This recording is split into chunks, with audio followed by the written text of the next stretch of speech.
Beginilah momen unik seekor gajah melakukan tilang terhadap truk-truk pengangkut tebu. Setiap hari, di jalan raya, seekor gajah besar berdiri tegak, seolah menjadi petugas yang berwenang mengatur lalu lintas. Namun, jangan salah, ini bukan tilang resmi. Gajah ini tak butuh seragam, tak bawa peluit, apalagi surat tilang. Modalnya cuma tubuh besar, belalai panjang, dan tatapan tegas yang membuat sopir truk tak berkutik. Dari jarak sekian meter, sopir truk sudah tahu nasibnya, wajib setor pajak. Si gajah bergeser pelan ke tengah jalan, menghadang laju truk tanpa basa-basi. Tidak ada surat tilang, tidak ada seragam, tapi semua pengendara paham, jika tak ingin ada kerusakan, lebih baik berhenti. Bedanya, si gajah tak berbelit-belit. Tak butuh surat tilang, tak minta SIM, tak menanyakan STNK. Ia hanya menghadang dan menagih tebu dengan cara yang sangat transparan. Tidak seperti beberapa oknum manusia, yang sering berdalih, Anda melanggar ini, melanggar itu, kalau mau damai di tempat, silakan setor. Namun, di balik adegan itu, ada sebuah cermin besar tentang dunia manusia.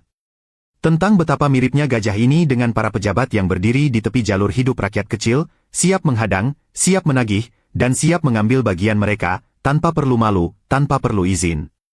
Si gajah ini tak pernah lelah, seperti halnya korupsi yang tak pernah kenyang. Truk demi truk berhenti. Setiap pengangkut tebu pasti harus menyetor, upeti, batang demi batang. Bagi gajah, hari ini adalah rezeki yang lancar.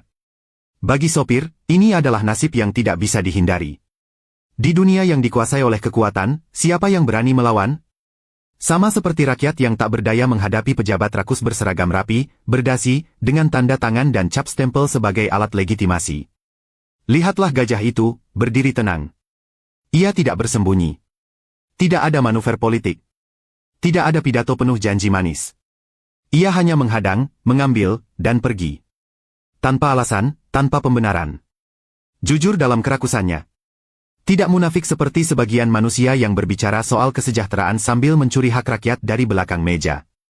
Para pejabat di negeri ini lebih lihai dari gajah.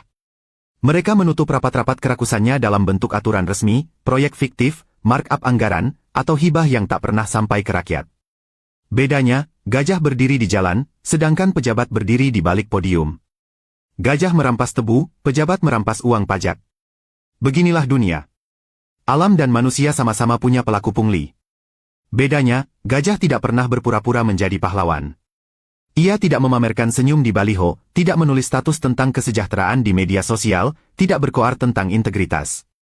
Ia hanya berdiri, mengambil, dan pergi. Ketika truk terakhir lewat di sore hari, si gajah pun berlalu, lamban tapi pasti.